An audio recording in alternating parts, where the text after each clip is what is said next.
naman kanaan dura Caalii jedhee moggaase tokkoo fi Haacaaluu wal bira kaa'u yaale mata dureen isaa Caalii fi Haacaaluudha. Caalii attam jirta Caalii? Caalii abbaan guddaa, Caalii abbaan gaarii. Ana Haacaaluudha na yaadatta laata miltoo bara durii. Wal argina jennee beellamnee walin argin hafne. Battalan godaane tasa addaan baane nagaas sittin dhaamne. Lakkii nagaan dhaamne anoo eenyumattu hundeessaa boonsaattu guddattuu horoottu anoo nagaan dhaamne shamarran kiyyattu haadha ijoollee kootii jaalallee koo faantuu Amboof Finfinneettu biyyee Oromiyaattu yoo man fucha argadhee lammiitti nagaa dhaame humna ergisaatiin battalan butame. Lakkii nagaan dhaamne dhiirri nagaan dhaamu maatii fi lammii keessaa yemmutti butamu. Dhugaatti oolmaati naa ooltu wanta na gargaartu yeroo ayyaana waggaa yeroo cidheessitu irreechaaf masqalaa yeroo gojjolattu yeroo affeellattu yeroo addee murtu yeroo murtee waaddu akkuma ijoollee kee kan koo abbaa yaadu akkuma ijoollee kee kan koos abbaa yaadu eeganii dhabanii hin dallanuun gaddu adaraa Caalii koo ayyaana ijoollee kootti itti dhibaafadhu waatti naa darbadhu. Ani qaxaleen kee dafqee itti dadhabee michichilaa fordaa gadi fageessee dhaabee kan qilleensi fi bubbeen buqqisuu dadhabee nan deeme nan sokke geeraree weeddisee saba koo sarafee hirribaa dammaqsee jarreen amajaajii naasisee wareersee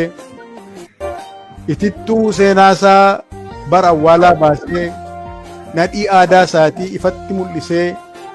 diina ijatti tufee qasa'eetti kolfee geerareetti wacee qalbii ishee hammacee utuun nagaan dhaamin dhiirri nagaan dhaamu maayii utuun hin xumurin yemmutti adeemu. Garuu sin dhaga'e yeroon karaa deemu si'ii iyyee boo'u maqaa kiyya waamu hin du'e seeteetu lakkii an hin du'u abbayya hin gogu abbayya sin gu'u asitti hin ta'u asitti awwaalaa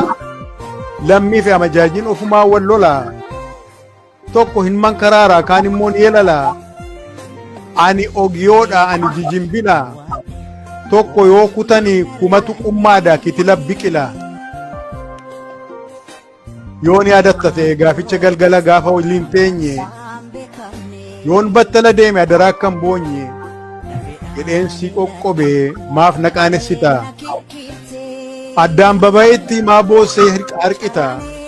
maaliif amajaajii nutti kofalchiista dhiiga nu lolaasu imimmaan lolaastaa abadan hin kolfata malee hunduu afaan duwwaa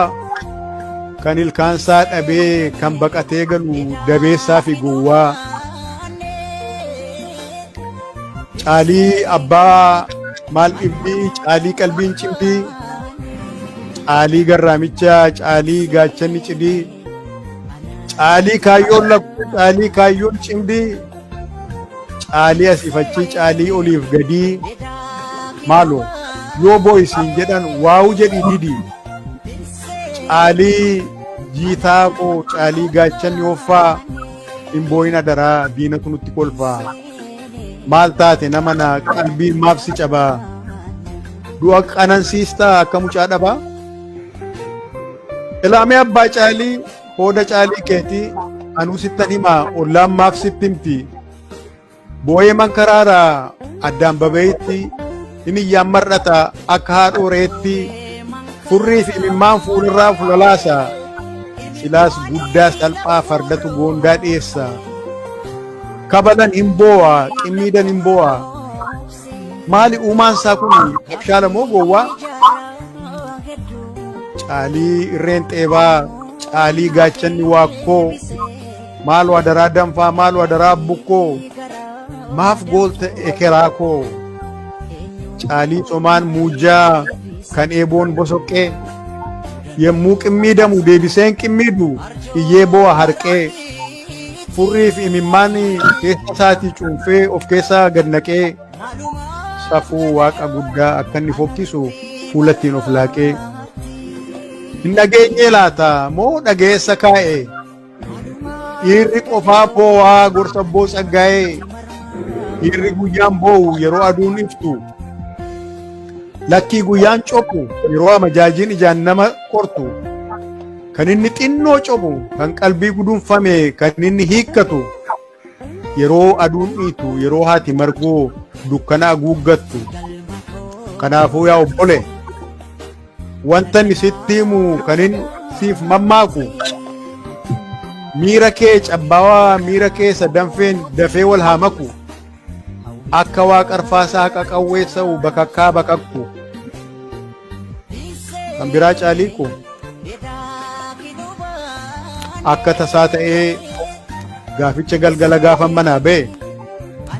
annan sokkan seene nan deebi'an se'e kanaafuu yaa caalii wantati naa gootu akka inni hin deebine maaloo itti naa himi maaf na eegaa haftu maaf qaraa ilaaltu hin deebi'u jedhiin faantuu naa eerumtu Zalaalama Abarraa Tasfaa waxabajjii 30 bara 2020 Helsinkii Fiinlaand.